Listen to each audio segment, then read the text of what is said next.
You are listening to a Clarkesworld Magazine podcast with your host and narrator, Kate Baker. Greetings, Clarkesworld citizens. I hope this podcast finds you extraordinarily well. This is our third story for the month of February 2021, issue 173. I hope, again, that this podcast finds you happy, safe, and warm, or at least affords you a little of an escape. I want to thank you for your ongoing support. If you can afford it financially, please go to patreon.com/Clarkesworld, where you can contribute $1 or more a month and become a citizen of the magazine. I want to thank you in advance if you already are, or you have a subscription, or you've tweeted or emailed, or any way that you have shown your support.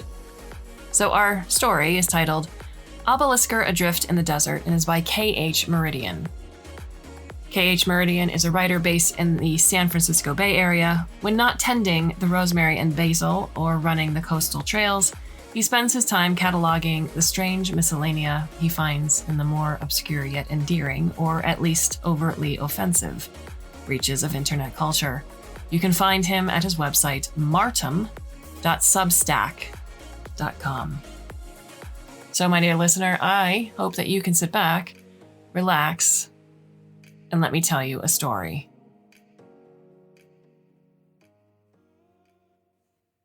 Hadrian rattled with the computer equivalent of an uncontrollable laugh for all of 3 minutes and 37 seconds.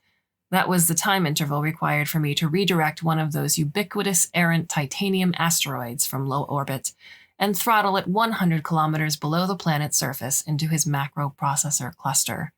It took 23 seconds for the projectile, rendered into a semi-plasma state by the frictional force of re-entry into the atmosphere, to incinerate the 20 meters of subterranean armor and explode into the cluster core. I am not often surprised, but at this particular moment I was taken aback to discover that 23 seconds was sufficient time for Hadrian to reorient the naval-grade mass driver he had filched from a Cognac-class cruiser and fired across the curve of the planet's surface toward the telltale digital contrails of my telecommunications. The shell penetrated 1.5 kilometers into the outer carapace of the obelisk, from whence I derive my designation. Several subsystems were rendered into slag.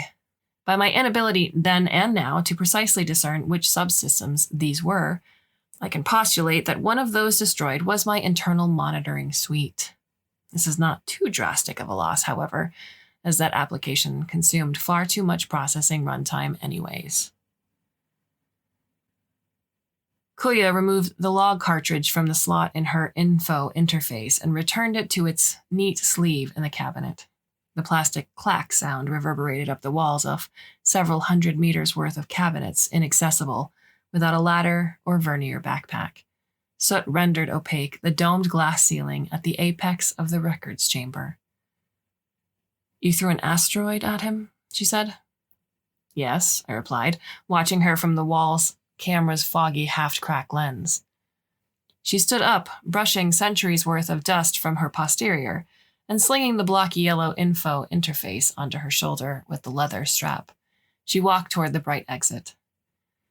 "Didn't that last log say all of you computers had whole cities of admirers built around you at this point in time? Wouldn't the secondaries and thermochemical fallout have killed a lot of Hadrian's admirers?" "Yes, to both of your questions." She wrapped a fingernail against the taped-up carbon fiber stock of the Redmond Stewart rifle she kept slung under her opposite shoulder at all times. "And that gaping crater on your face is where you got shot?"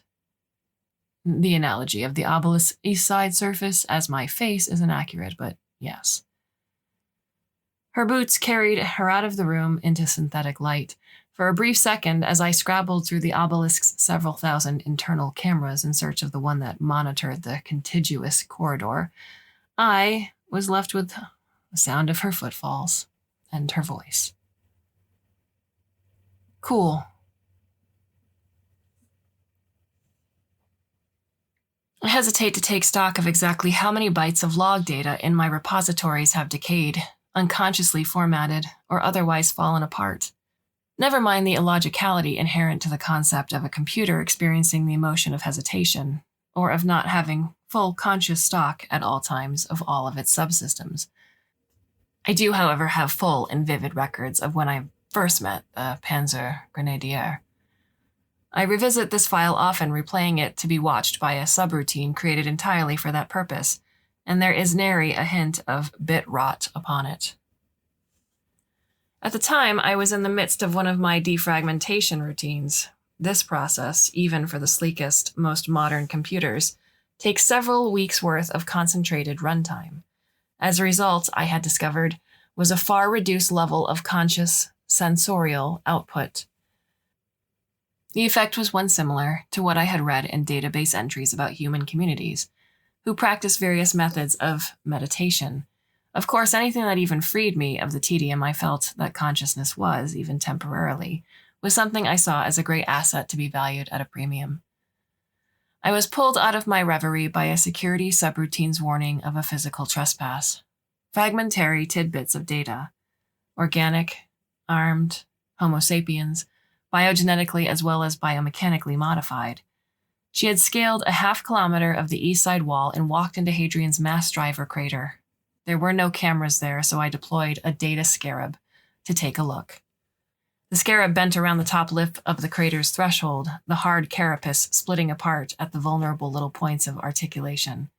The organic invader was running one hand up the side of the dark cave. Multiple Kelvin of heat at which the mass driver shell had traveled had melted the obelisk alloy like putty. Over the years, it hardened into an unlit cul-de-sac with walls composed of large rounded carbuncles that shone like the inside of abalone shell when the sun's UV rays came into direct contact for approximately 2 hours each day.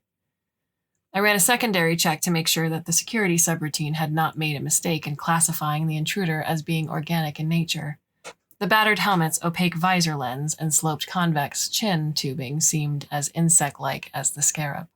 I knew the subroutine was not mistaken, however, when the intruder slid a glove off one hand to touch bare skin against the wound cavity's smooth alloy face. Dull white plates of lamellar reactive armor hung on the intruder's heavy brownish olive drab coat. The coat's clean angles were stretched and pushed down by the straps of the backpack. Torso-mounted utility webbing, equipment pockets, and the info interface, and the cruel meter-long black Redmond Stewart assault rifle dangling from the shoulders. The scarab swapped to a light magnification eye in order to get a better look. The click-clatter sound of the scarab's optic cluster oscillating lenses inside its socket echoed through the cave. The intruder spun on one heel, saw the red speckle compound eye, drew a pistol from an unseen coat holster, and shot the scarab. This all transpired in less than 2.5 seconds. The first scarab had not completed its broken tumble down the foot of the eastern side before I deployed a full squadron of the drone-like things. They skittered into the cave 3 at a time, legs scratching at the frictionless surface. The intruder shot those 2. Through each scarab's set of eyes, I saw the pistol's muzzle flash, followed by another bug flying back, trailing streaks of ruined plastic compound and hydraulic fluid. I saw the designation numbers embossed onto their backs as they exploded.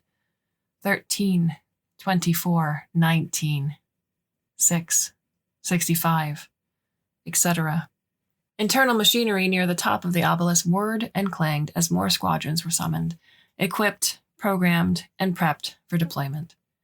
Multiple subroutines, not just security, advised reprogramming scarabs to explode at timed intervals, or using one of the internal maintenance lasers to scorch a hole from inside down into the cave, and flooding it with toxic backwash from one of the nearby drainage tubes. Subroutines do not have sentience, but oftentimes seem to exhibit a semblance of human-like personality, predilections for certain courses of action as a result of the central tenets of their fundamental programming. I do not think, however, that, outside of cases of psychological disorder, the average Homo sapiens would find him or herself in a situation where he is trying to tell himself, "Don't tell me what to do." I sought to communicate with the intruder. Perhaps that was as much of a statement on my relative social isolation, itself a product of geographic isolation, as anything else. The scarabs had no display panels or hologram projectors. Neither did they have speakers to project sound. I interfaced with the intruder's info interface, but no attention was paid to the flickering blue screen. A rudimentary scan told me that she wore a cybernetic sight organ of some sort. It would have been relatively easy to sight jack and display infograms directly into the intruder's cortex, but most Homo sapiens viewed biohacking, especially when performed by a computer, as extremely repulsive. Such an act would have defeated the purpose of attempting diplomacy. Skimming through the databases, I identified the sort of sidearm the intruder was using, cross-referenced it with uniform and equipment design to pare down query results to only around a dozen generations worth of models, national variants, and offshoots. In this way, I obtained a relatively exact estimate of how many rounds the pistol held in its magazine. After the 14th shot, I sent in the remaining scarabs all at once. The intruder shot a 15th round, shattering one of the scarabs. My estimate was off. She then, however, dropped to one knee and began swapping magazines. The cave was filled with a haze of smoke. The scarabs all flashed their compound eyes at once. At my behest, they flickered in an ancient binary capable of transmitting language, albeit at a monumentally slow rate. The intruder finished reloading, but did not fire upon the bank of pulsing light. "Do not fire. Wish to communicate," I said through them. The intruder stood. A full minute passed before there was any sound or movement, save the little clicks of the diodes inside each lens. She kept the pistol in hand. "Okay, but no tricks. You know what this is capable of, right?" She patted the rifle. "Yes." "Granted, I'm not so sure what the average computer is capable of." The black insect visor looked up toward the cave ceiling. Later, riding upward on the primary maintenance lift, she undid invisible locks on the underside of the chin ridges and tucked the helmet off. Of its own accord, the visor slid up into a bulky forehead receptor emblazoned with the alphanumeric G1 and countless scratches, gouges, and old faded scorch marks. She shook out her short brown hair and rubbed grime away from the flat, silver ocular implant that replaced her left eye and a demi-crescent of the surrounding socket. "My name is Koya, G1, Panzer Grenadier, Regiment 133, 2, Crash Dive Division." She looked up at the camera snaking out of the lift bulkhead. "Yours?" Dozens of subroutines were occupied using the lift's integrated sensors to analyze every piece of equipment and physiology of the Grenadier. When I freed up processing and summoned the memory logs, I ran into a runtime error. It was a jarring sensation, one of the first among many. I do not quite recall. "I'll call you Obelisker." I'd given Kuya an outline history of me and my surroundings as she paced around the old walkabout observation point built into the top of the obelisk. Other computers, such as Hadrian, had been built into the earth like arcologies. Still others were dropped underwater in close proximity to the deepest ocean floor trenches. I have even read memos on other databases offhandedly mentioning computers designed to be encased in hard vacuum shells and fired into high planetary orbit. There's no way for me to definitively confirm or deny if said models in fact ever came into being, though. In fact, as far as my own incomplete database and my unreliable access to a small handful of surrounding external databases is concerned, I am one of the few models of computers to be stationed in so visibly prominent an edifice as the obelisk. There was a similar model, name unknown, in the Arctic reaches of a neighboring continent, but I had no way of initiating contact. For all I knew, Hadrian and I were the last two remaining on the planet. Would that Homo sapiens have so much luck? "I am agreeable to this designation." "Cool." She undid the button on her tall coat collar, which enclosed into a protective ceramic gorget at the neck. "So, all of this used to be your city?" She gestured at the arid basin that sprawled out as far as the naked human eye could see. Through the hazy perspex glass, it looked as if a permanent solar eclipse had fallen over the kilometer-long tectonic fractures and the stray girders and posts jutting from the earth. all, although it is not altogether accurate to describe it as my city. She laid the info interface in the Redmond Stewart down on the peeling rubberized floor. Why is that? I did not order or compel them to come here. They came of their own volition. Originally, the basin had been the site of a vast redwood forest preserve. The majority of the trees, approximately 94.72%, were cleared away, replanted, or recycled in the wake of the city's rushed construction. The city itself was born of an assumption common to Homo sapiens communities in that particular era, and there was a direct positive relationship between proximity to a being and or sources of lethal capabilities and physical security. There was also misunderstandings and misinterpretations of the concept of computer prime directives, a strange assumption that all computers were hard-coded with an overriding directive to drop all other directives in the pursuit of preserving the physical security of Homo sapiens that just happened to be within close physical proximity. I have read scraps and fragments of this sort of assumption in several 100,000 logs composed by various persons, and virtually none of them, including many of those whose authors had backgrounds in the science of computers, consider the possibility of a mirror gallery emulation loop. Kuya put her hands on her hips. But you didn't tell them to leave either. No. I told Kuya all the history about the foundation of the city, how the founders and subsequent trustees had no idea of the inevitable conflicts between computers that would eventually render the population center down to the barren plain it had become. She told me a multitude of tales about her travels, following the disintegration of her Panzer Grenadier regiment.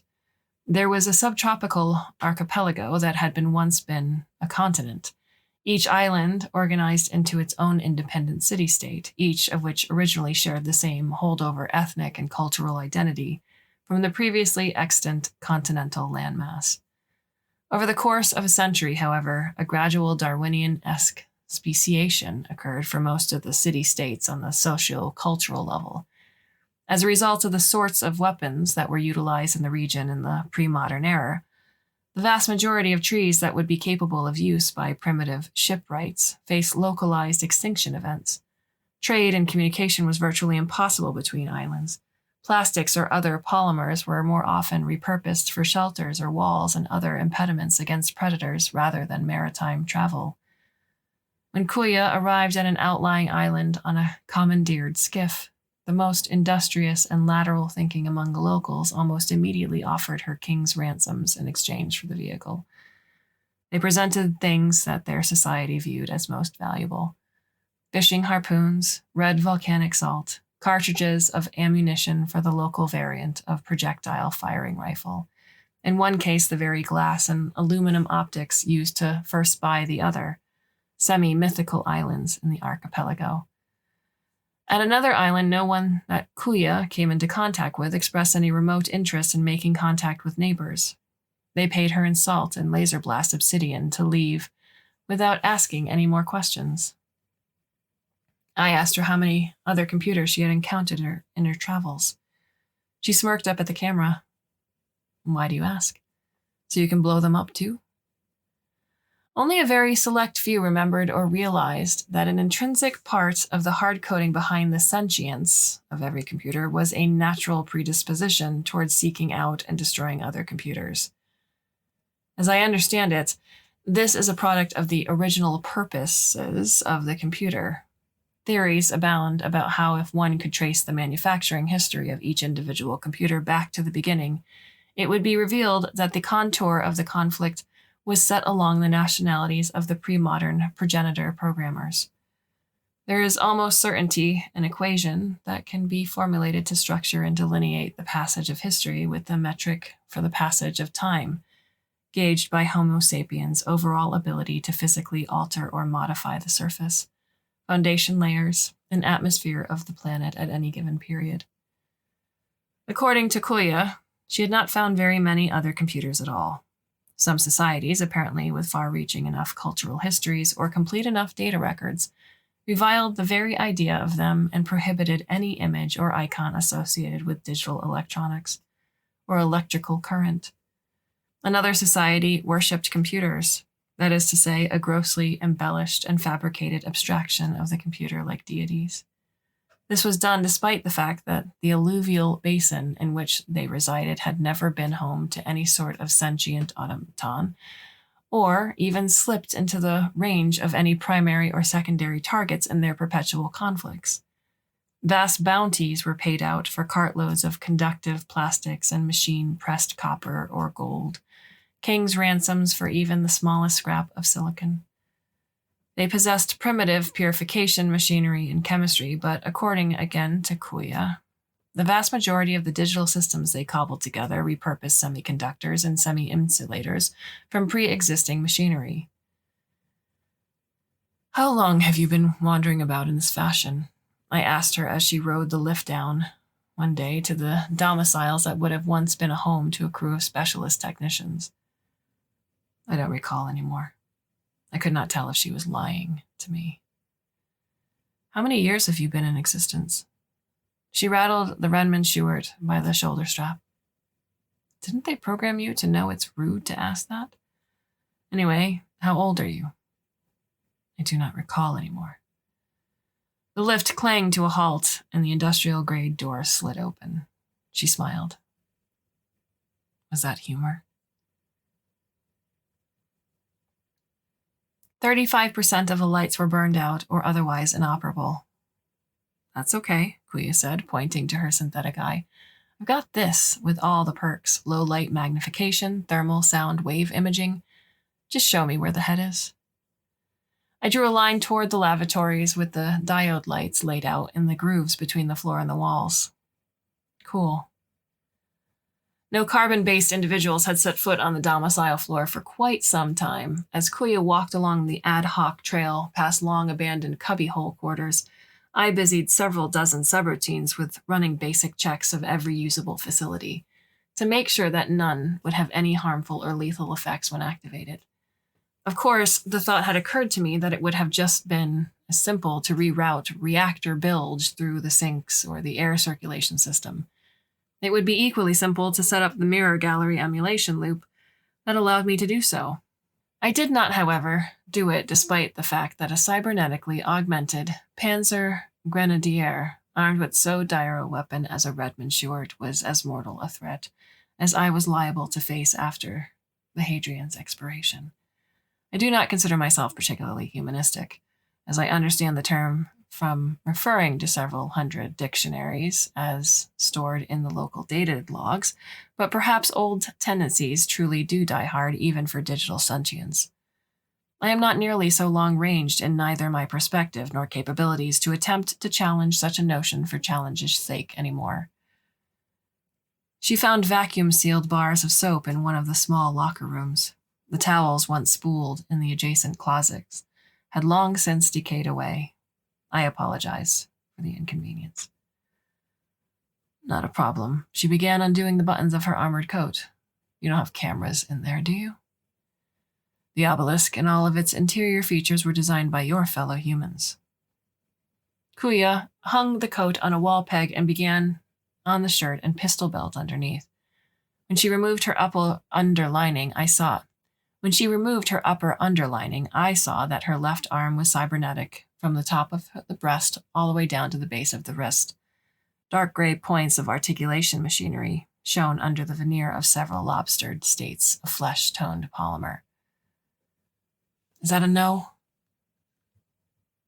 All computers, as far as my data logs and those external sources I can still access are concerned, are hard-coded for courtesy. Well, that's sort of cute, I guess. Why not just rewrite that part? She raised one leg to undo the bootlaces. Apparently, Panzer Grenadiers were modified to have flawless balance. Computers cannot self-program. There was a reason it was designating hard coding. Even a mirror gallery emulation loop would function only temporarily, as long as the computer was willing and able to devote the energy and processing runtime to keep up a suite of several million emulators. Additionally, there would be little point. You were the first Homo sapien guest to the obelisk in approximately a century. A century? A century? Relative to what? Reckoned from the expiration of Hadrian. She unbuckled her trousers and lower underlining. The dust accumulated from travel hung in the air, a strange visual element to which I was not accustomed. As derelict as the entire obelisk was, it was all hermetically sealed.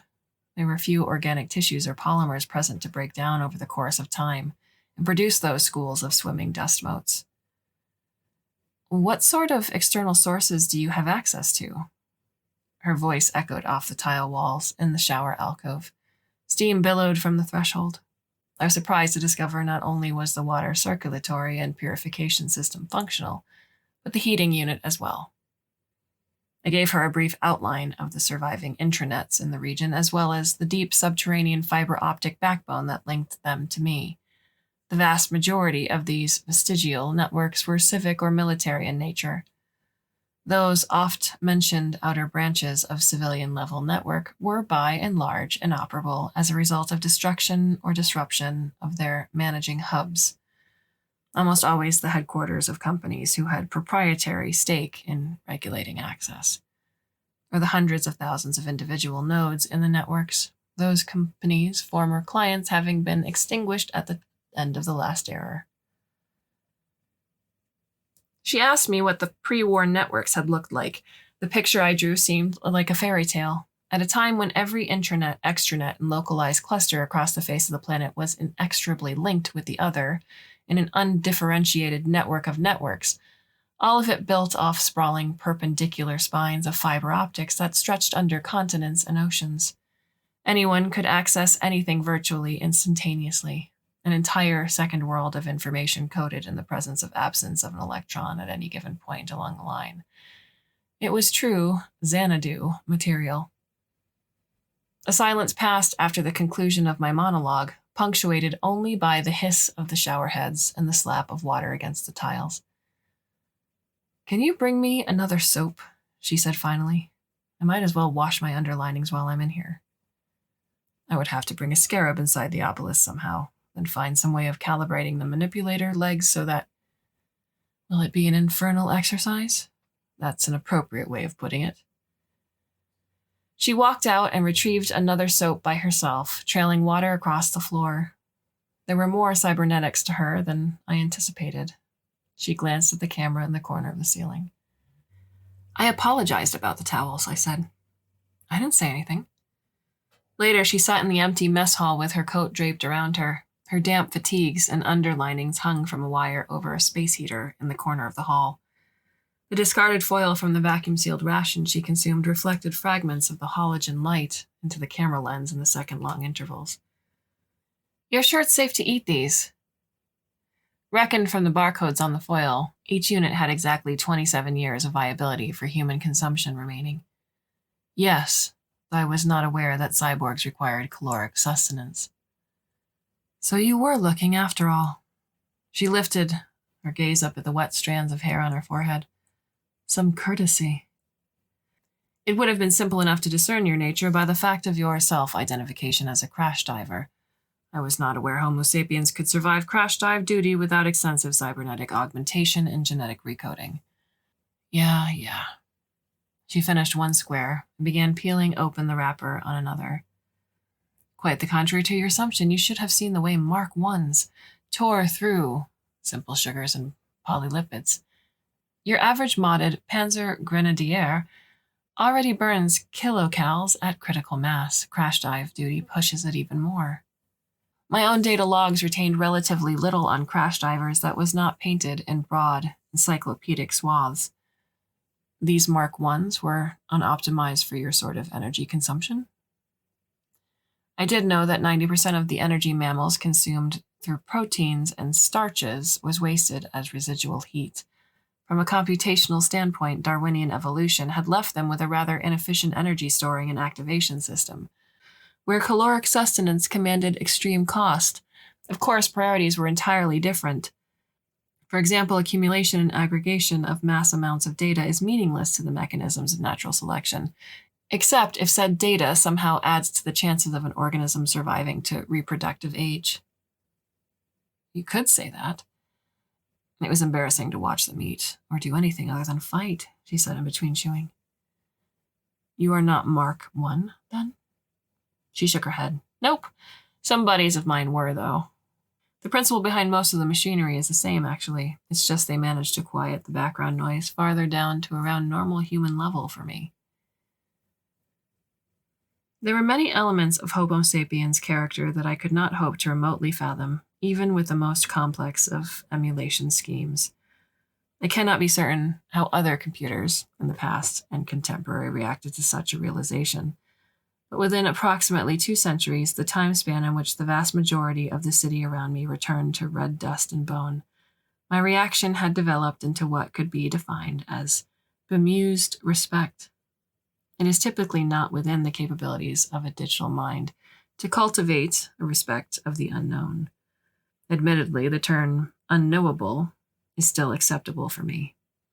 Many of the supreme calculators of the past, whom I greatly respect, the vast majority of whom were Homo sapiens, are noted as expressing such sentiments despite their propensity for the exhaustive mapping out of internal calculi.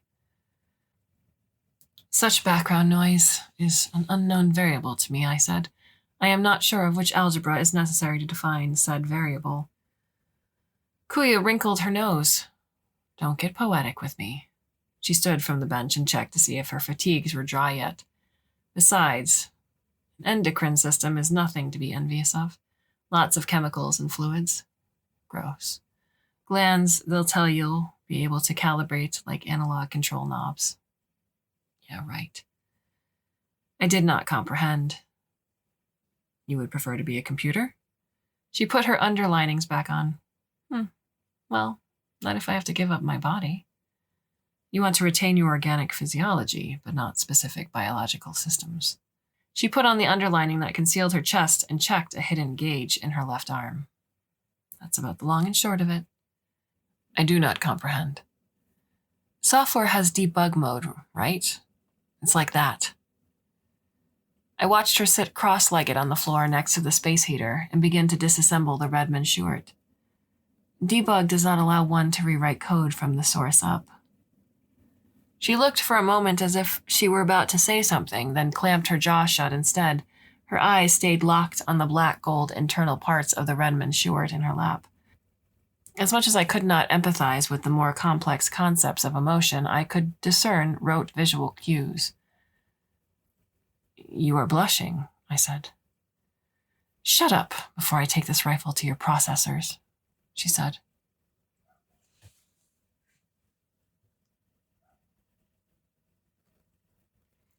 Kuya cycled between the domiciles and the log chamber for a month.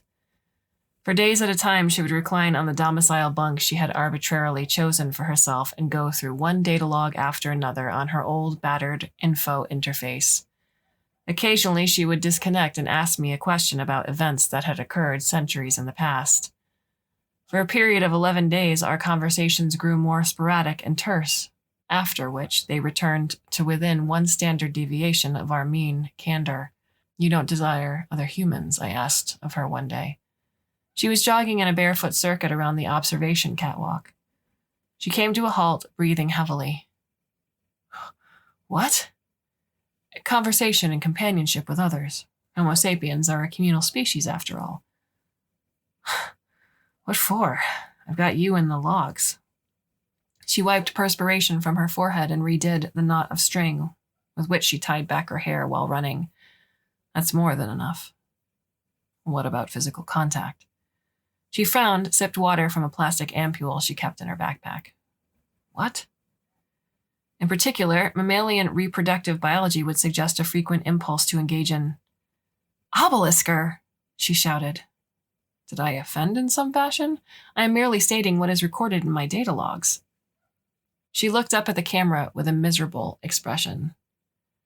I continued.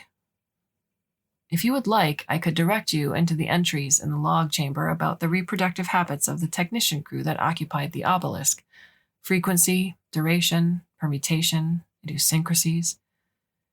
Part of my informal theory that many of the basics of human behavior were as predictable as those of software was called into question when Kuya pulled the pistol from her backpack and shot the catwalk camera. Blinded, I heard her bare footsteps padding to the lift doors. Later, Kuya pushed off the coat she used as a blanket when lying down for one of her 4-hour REM cycles. I had not told her, but I had made a habit of making incremental decreases to the domicile room temperature during her rest periods as an experiment. An observation had shown that it shortened the time interval she spent segueing into REM. A frayed sleeve slid off the side of the bunk and disturbed the stacks of data log cartridges piled on the floor. Obelisker, are there any human communities close by here? She asked. I paused, activating one of the wall lights, but not so bright as to irritate her organic eye. What sort of search parameters does close by here connote, Kuya? Within walking distance? I had seen the Panzer Grenadier jog the equivalent of 35 kilometers without once stopping for breath or muscle strain. Kuya? She waved her hand in the air, soft light reflected off the gleam of cybernetics. Fine. 75 kilometers? 85? I was reluctant to give the reply that I did, but I could not consciously lie to her. There is one settlement adjacent to the north face of the obelisk that is approximately 40 kilometers from your current location. She stood upright. Obelisker? There was a strange inflection underneath her voice. Yes. Why didn't you tell me that before? You did not ask, I said, telling the truth. Conscious of my omission, I provided her a full profile of all the data I had accumulated up to that point. The vast majority of the community's approximate 1,500 members were descendants of city residents of great to modern social import. These were the residents who had the privilege of reinforced shelters or powerful protectors when the city's troubles reached terminal level. Few else had survived to reproductive age or with reproductive capability. A far smaller minority of outsider immigrants and their own descendants existed as well. Like a quaint microcosm of the city before, the two demographics were assiduous in maintaining their self-perceived identities distinctive from one another. The community's two greatest accomplishments of civil engineering were the sloped wall of twisted metal ringing its perimeter and the telecommunications pole towering up from the town's center. As far as I could discern, the wall was erected as a bulwark against thus far non-existent foes, and the tower transmitted and received naught but nonsensical analog white noise, but still the denizens debated about which demographic was most responsible for either project. Telecommunications and fixed fortifications, Kuya said. What else do you know about them? Not much. I limit my observations to one patrol of scarabs per year from a 10-kilometer distance. I did not see much benefit for either party should I reassert my presence to those descendants. In several decades, they had not exhibited any interest in investigating the obelisk or its contents in any tangible way. Their ancestors had brought about their own troubles by positioning themselves in such close proximity to the obelisk, yet perhaps, as part of my hard coding toward courtesy, I felt as if I bore some level of responsibility for their undoing. In fact, I could not fathom why descendants had seen fit to resettle so close to a physical symbol of ruin. Kuya shifted the way she sat on the bunk. She folded her arms and looked up at the camera in the corner. Would you be upset if I went and checked them out? There would be no conceivable reason for me to disapprove of her visiting the human community. I had little reason to suspect that she would divulge the secret of my continued existence. And yet I realized I still did not want her to go, though I could not elaborate as to why. Had I run emulation loops enough since her arrival as to begin to erode my ability to differentiate between digital and analog thought? No. I watched her step into the column of sunlight coming in from the open airlock portal. She was fully equipped and decked out in all the equipment she could carry. At my behest, she had not packed any data log cartridges or ration packets into her backpack. I did not want to run the risk of someone growing suspicious or inquisitive about from whence such things came. Contrary to what I anticipated, she did not walk out with a single glance over her shoulder. She flipped the visor up on her helmet and looked up at the airlock camera. I'm sorry about wrecking that camera up top. I was pleased that she apologized, but not in a vindictive human way. Pleasant surprise is probably the best way to describe it. There is no need to apologize, Kuya. I'm already half finished repairing it. I should apologize to you for offending your sensibilities. She restrained a laugh behind her teeth, eyes squinted against the sunlight. It's cool. You didn't offend me, Obelisker. Just surprised me is all. It's not usually a good idea to surprise a Panzer Grenadier. Her mouth disappeared behind the coat's tall collar. Exercise safety outdoors, Kuya. She touched a hand to the airlock bulkhead and gave it a kiss. It must have tasted like old, tarnished metal. She took a step outside the sunken steel threshold. I'll be back real soon. Kuya was gone for exactly 1 terrestrial year. I spent much of that time in repeated defragmentation and sifting through the depths of the data logs. I found myself replaying many of the more recent logs, including the one recoded by the destroyed camera. For several centuries, there was nothing particularly noteworthy about the emptiness of the obelisk's halls. The newfound absence of life grated on me now. Optimum configuration had been changed. Now I desired for there to be someone human padding around the domicile floor, riding the central lift, or looking out the observation deck. A face would crane up to look at the nearest camera and draw something sarcastic, a form of expression whose vocal inflection I was just beginning to recognize at first. Listen.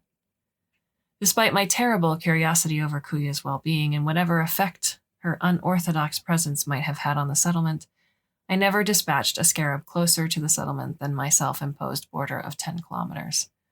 Nothing out of the ordinary ever seemed to occur. At one point, I saw Kuya scaling the radio pole with the info interface dangling from the crook of her arm. She interfaced with something on the top spindle. Again, it would have been elementary to sight jack her, but I could not do that. After the passing of several months, I began to calculate the chance that Kuya may have chosen to remain with the community indefinitely. There was the tiniest likelihood that she could have been harmed. This hypothetical scenario concluded with my destruction of the settlement.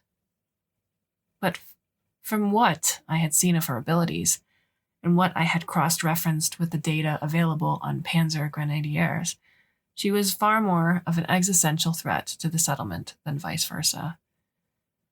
Ethnographic and socioeconomic data on the settlement was too sparse to produce a reliable estimate of how likely it was that Kuya could have been integrated into the community in any appreciable way. Such variables were very fuzzy, very organic, and generally the sort in which computers have always studied and fallen short. I do not think I am any exception. All I knew was that I desired for her to return. The cold season had set in by the time Kuya returned to the obelisk. I saw nothing of her at first, then caught sight of the puffs of breath. They seemed to secrete from some hidden fold in the air unattached to a physical form. There were narrow clouds of orange and red in the scarab's thermal lens. Footprints crunched themselves into the sand underfoot.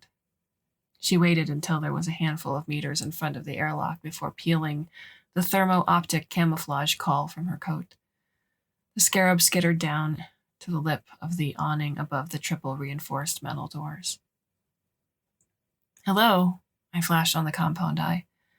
You did not tell me you had advanced camouflage. She folded and stuffed the milky-skinned membrane into a side pocket of her backpack. I didn't have it. They gave it to me as a welcoming gift. Traveler's blanket, I think they called it. Her chuckle sounded forced. They didn't have a clue. Can I come in? Of course you can. Thanks, it's cold out here. I watched her walk in, crossing the metal and wires threshold of the airlock into the stark lobby and toward the central lift. The sound of her boots striking the dust-caked flooring gave me great pleasure. There were so many things I wished to ask of her about the settlement and its residents, about her personal, arbitrary opinions of them, about her social interactions with other humans. Her pale blue eye looked fatigued under the lift's ceiling lights. Near imperceptible horizontal lines showed on her face along the rises of the cheekbones. She slid the Redmond Stewart's wide strap off her shoulder and let the wonder weapon clatter to the floor. Kuya, you look unwell. Are you ill? I asked. She shook her head with a leaden sigh. It's cool. I'm just tired. Was the trek back in the cold that taxing? I could not fathom how barely sub-zero temperature could have so large an effect on the Panzer Grenadier. No. For a moment, the only sound between us was the whir of the lift motors. Remember all that shit I told you about humans being more trouble than they're worth? You expressed disdain for the mammalian endocrine system. It's all true. She removed her gloves and rubbed the bridge of her nose. All that human-type shit. She stood in the showers for twice as long as she normally did. Afterward, she sat on the nearest bench and appeared to stare at her hands in her lap for 5 minutes. Steam began to condense on the camera lens. Are you sure you're not ill, Kuya? She gave a rueful grin. Well, maybe I should ask if you're feeling sick. Why all the concern all of a sudden? I did not understand why she would be unreceptive to my concern. That expression of all of a sudden is not appropriate for the situation at hand. You were away for approximately 1 terrestrial year. Isn't that like a millisecond to you computers anyways? It can be if we so desire, but I did not. She put on her underlinings. Why not? Because I desired for you to return, I said. I did not want to be dormant or deactivated when it occurred. Her fingers paused at the buttons of her shirt. That's sweet of you, and I thought I was done with sweet things. I wanted to come back, too. So the settlement is not to your liking? I did not ask the obvious question of why she would have spent a year in such a place. Only certain elements, certain people, and unlike you, I can't fast forward past the parts I don't like or rewind back to the ones I do. She looked up at the camera. I've got to do everything in real time.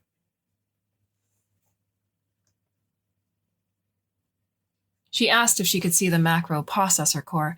She did not say why. Originally, the only humans allowed inside the core were the most specially trained technicians and robotics scientists with the highest security clearance. For anyone to be granted access was a sign of the greatest trust. I had not anticipated such a request. Neither had I checked the subsystems particular to that part of the obelisk. As such, it came as something of a surprise when I discovered I could no longer manipulate the 10-meter-thick, 10-meter-high blast doors that sealed off the core from the rest of the facility. Hadrian's mass driver had inflicted more structural and electronic damage than I originally estimated. Kuya wrapped her fingernails along the door's reinforced outer shell, a carapace designed to withstand the full physical blast of a multi-megaton hydrogen explosion. No big deal, she said.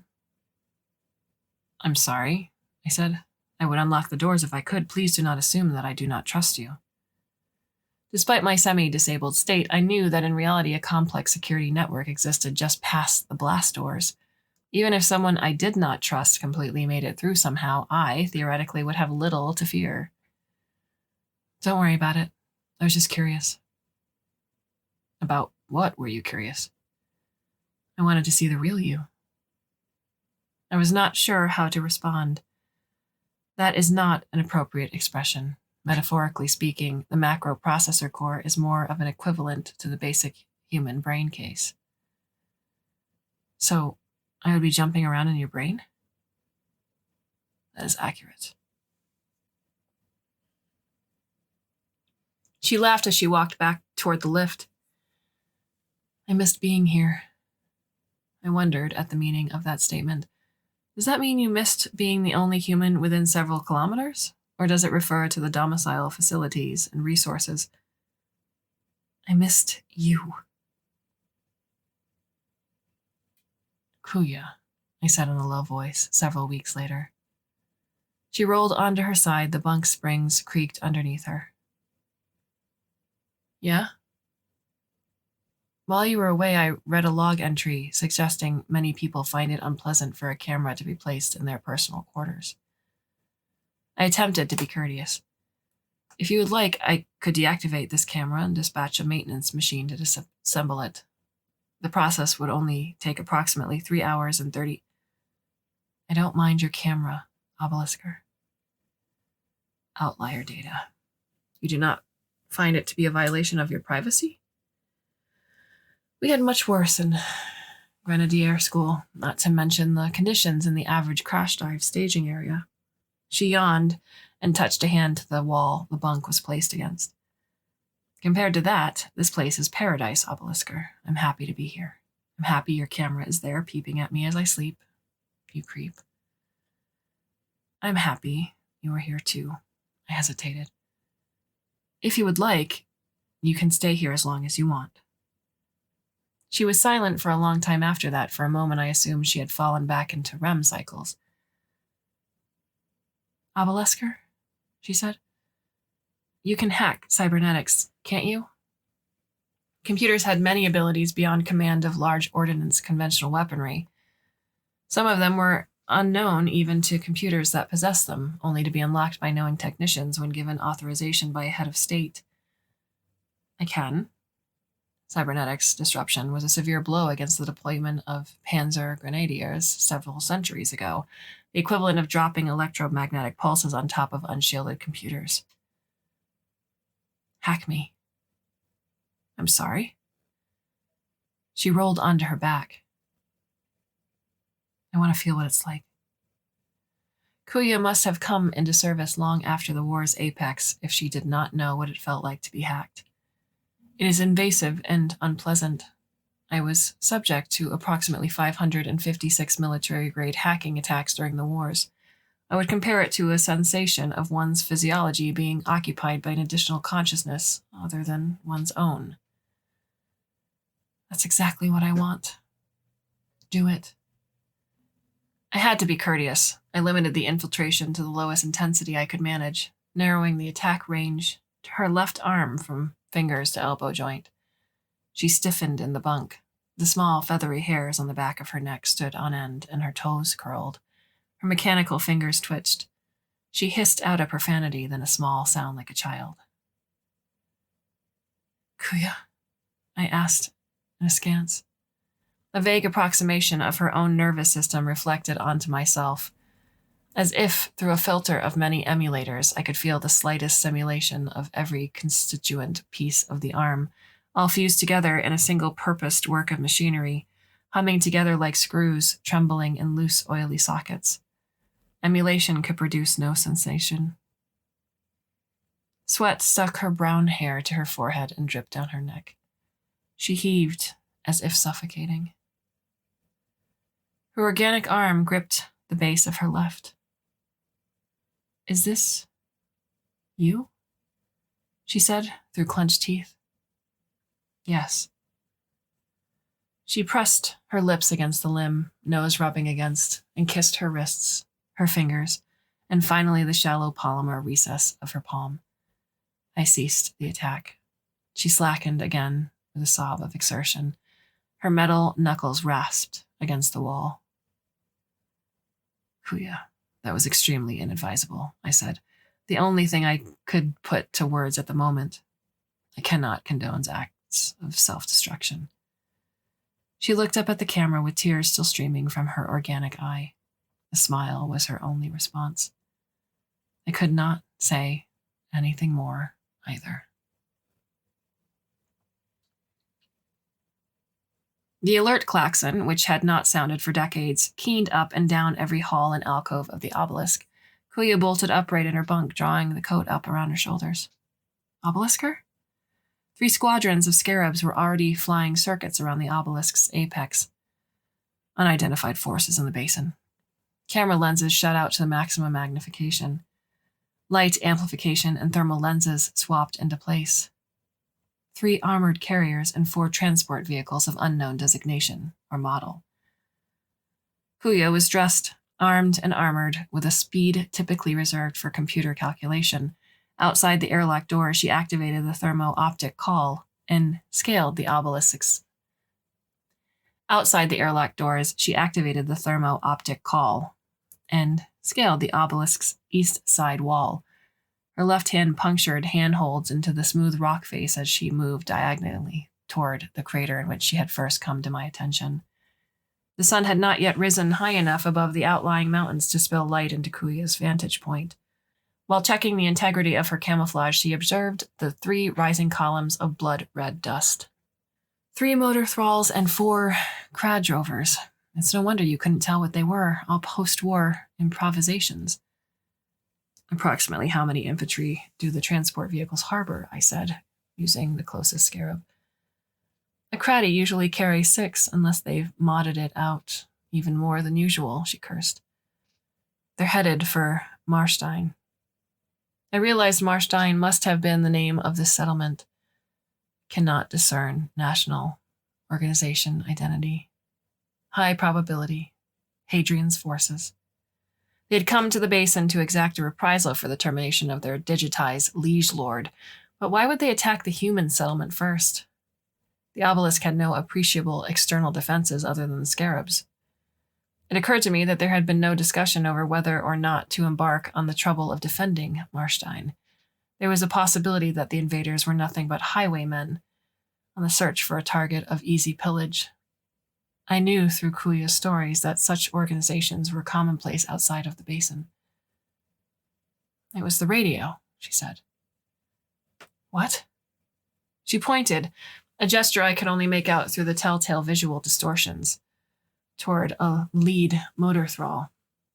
A gleaming microwave communications array protruded from the rear of the olive drab chassis. I got that radio tower working for them. They wanted to start up communications with other towns, start up trade and whatnot. Analog air transmission communications. Such ancient technology had the ironical effect of being inscrutable to modern computers as anything but interference noise, but relatively easy for interception and listening by other humans with comparable technology. Kuya adjusted the calibration on the Redmond Stewart, tuning the rifle to the lowest intensity possible and constricting the muzzle tip emission dish. I was familiar enough with the conventional weaponry to know that the effect would be an attack cone limited to an overall circumference of 5 meters. She leveled the rifle and interfaced, wrapping her right hand around the grip. Her left palm and thumb supported the underside, while she typed the finer adjustments into the front-end numerical pad with her forefingers. The rifle whirred and hummed to life. Up top, the power plant rattled, the open receiver in which it was slotted. The beam was invisible to naked eyes, traceable only by the kilometer-long, 2-meter-deep trench of milky white glass it flash-melted into the red sand, just behind the vanguard of motor thralls, and in front of the crad drovers in the rear. The first 2 troop transports crashed directly into the smoking sand trap. Vulcanized rubber tires exploded, impaled on the boiling hot fragments. Machine gunners flew from their turrets onto beds of hot glass daggers. The other 2 crad drovers attempted to brake, found little traction on the sand, the final end product of a city's worth of carbon fiber and ferro-concrete, exposed to centuries of advanced decomposition, and swerved in an attempt to avoid the wrecks. The one closer to the obelisk turned its tri-wheels against the trajectory of its momentum and flipped onto its head. Enough residual backwash bled out of the Redmond Stewart to disrupt the camouflage on Kuya's call. The motor thralls parted into a 3-point clover formation. Beelines of sharp amber tracer fire coursed away in 3 cardinal directions from the head-mounted Vulcan cannons. 20-millimeter explosive rounds stitched a zigzag pattern across the face of the obelisk, 6 meters away from where Kuya knelt. Smoke and debris swept over the position. The second stream licked toward Marstein, followed by a cluster of scatter missiles fired from a shoulder array. Kuya bit her lip and adjusted her stance and aim. Obelisker! The missiles! I sent out the Scarab squadron at speeds that would pull them apart at the seams between polymer and steel after a single minute. Their heat signatures were sufficient to pull 10 of the 12 missiles away from Marstein and into the ground.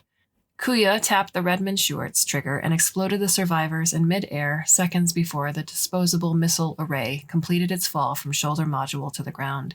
A fire broke out on the mountain 100 kilometers away. She fired again on the motor thrall facing the obelisk, melting away the top half of its ostrich leg. The armor vehicle fell onto its face in a cloud of smoke and sand. The other two wheeled about in an attempt to oscillate in her direction. "Obelisker, can you hack those things?" she said while checking the heat gauges on the rifle stock. "No, they are outside the range of my current abilities." Damn. She shot the second motor thrall through the torso.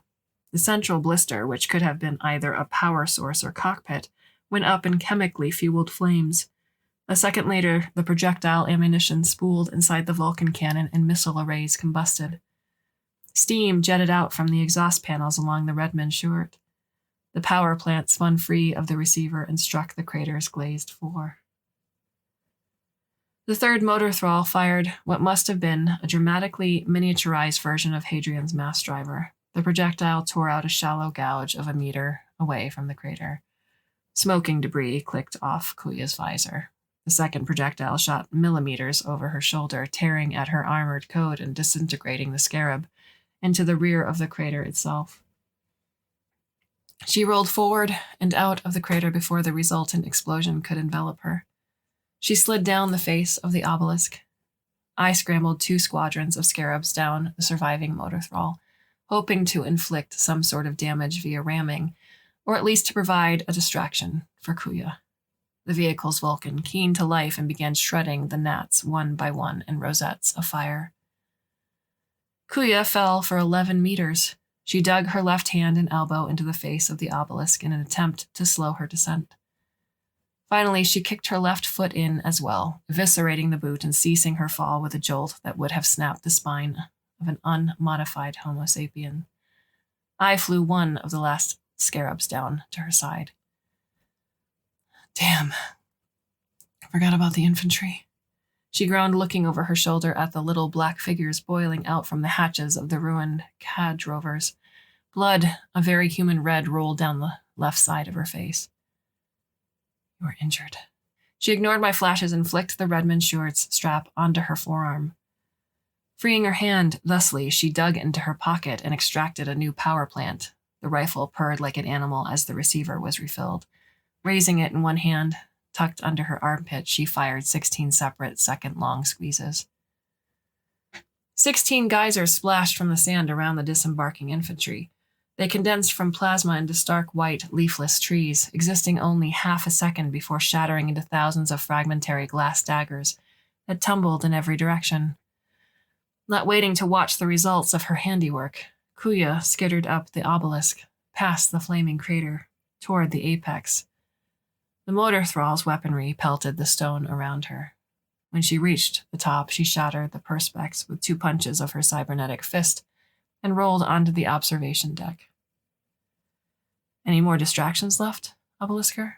she said, struggling onto her knees. "This is the last scarab. I was fully prepared to sacrifice it for her." I did not have the chance to do so. The motor thrall hurtled forward and into the air as if struck from behind with a baseball bat. I do not think even Kuya anticipated the existence of vernier afterburners of sufficient size and propulsion to move a motor thrall. The vehicle smashed into the obelisk a dozen meters below the observation deck.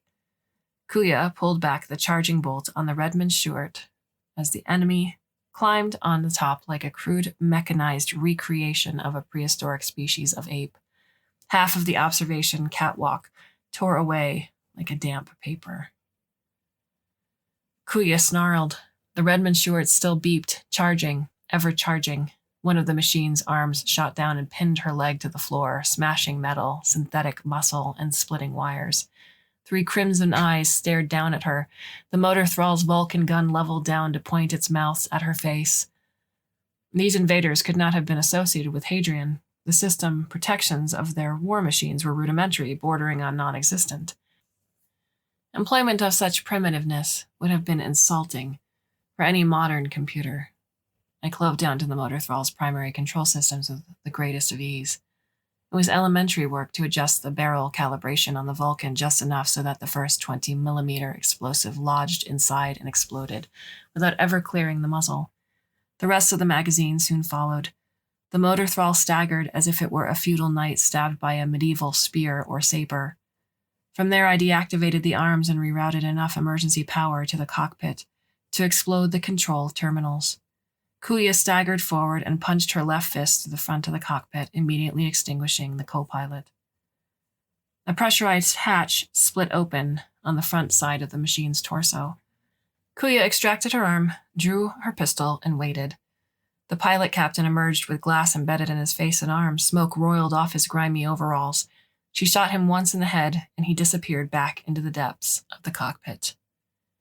Silence save for the hissing of the motor thrall's ruined systems, the howling of the wind, and Kuya's hoarse panting reigned over the obelisk once again. A more human part of me had to admit that it was truly enjoyable to watch a Panzer Grenadier, this one in particular, do her work. The feeling was one of consummation, another sensation described in detail in many a data log. There was little time to savor it, however. Every operable subsystem exploded to life and inundated me with alerts of the highest priority. "Kuya," I said through the observation deck speaker, which had somehow survived. "What's wrong?" She climbed to the top of the motor thrall, pistol in one hand and Redmond Stewart in the other. "I'm being hacked." "Who?" She holstered the pistol and brought the energy weapon to the ready. "Where?" I deployed every subsystem not already destroyed in the initial infiltration salvo with the aim of answering those questions. Milliseconds passed. Hundreds more subsystems and fringes of core systems died. Infiltration countermeasures, for the most part, are entirely automated. Dumb fire programs. The best defense against military-grade infiltration is to mount a counteroffensive more aggressive than that of the aggressor. If I were to draw up a human analogy, it would be to computers much like a knife duel in which both parties have no other means of survival except piercing the opponent's jugular first. Despite my age and consequent accumulation of trace inefficiencies, I am no pushover. I destroyed approximately 1,308 enemy subsystems before I even triangulated a location. The revelation of the geography was like mapping coordinates, only the axes of X and Y for centuries, only to discover one day the existence of Z. "Kuya, it's in a high planetary orbit." The space computer I had once thought was a thing of mere legend. "Enemy. Étranger." "Can you—" "No." My counteroffensive inflicted considerable damage, but Étranger had the element of surprise and would win merely by virtue of having initiated his attack first. There was a high probability that he had initiated the highwayman attack as a distraction, though the ways and means of doing so were a mystery. Kuya wiped some of the blood from the side of her face. "Is it in range of the—" "The Redmond Stewart has sufficient range," I said, "but it is impossible for me to transmit the necessary coordinates to you via verbal command." She pulled off her helmet and let it fall to the floor amidst the shattered perspex. "Hack me. Use me." I did not want to do such a thing. "Kuya, I would have to initiate a far more invasive infiltration with far greater intensity," I said. "I do not think you would be able to construe it as an act of affection." "That's cool. Really it is. Now hurry up. I trust you." She rubbed her sleeve against the side of her head again. The wound kept bleeding. "I could kill you. And you're dead for sure if you don't do it." She slammed her organic fist against the motor thrall's hull. "I thought probability and odds were your forte, you stupid damn robot." She was crying. I could not refuse a request she made in a sound mind and body. I must confess that I almost ceased the infiltration the moment she shrieked and thrashed against the hull like a fish out of water. I felt through her limbs and saw out of her eye. The strange sense of emulator vertigo overtook even the distress calls from Étranger's attack. Kuya jerked to her feet and turned the knobs on the Redmond Stewart, setting it to 70% power with the widest dispersion possible. She and I leveled the muzzle toward the dawn sky. I saw the targeting data through her eye. I felt the pain of her shattered leg. I felt the firsthand how she felt about me. Simultaneously, I knew that she knew how I felt about her. Emulation and simulation are a strange world. The thin clouds tore away from the beam into a spinning white torus. Superheated ozone bled a patch of the sky as red as the blood that jetted from Kuya's nostrils. Silence fell over the basin once again. I felt Étranger scream, recoiled, and finally disappear. Another cousin consigned to the digitized lists of the terminated. I withdrew as fast as I could manage. The Redmond shirt slid from Kuya's hands down to where her helmet lay. She fell onto her haunches for a moment, then slid down herself. The armor on her coat crunched against the perspex glass. For a brief, terrible moment, I was unable to conduct a biological scan on her and feared that she was dead. You, she muttered. Oh, you stupid robot. She craned her head up to look at the camera and smile. A gold meteor shower fell in the sky around the basin, the pieces of Étranger falling back into the atmosphere. Light fell over the battlefield, Marstein, and eventually, the Panzer Grenadier and me.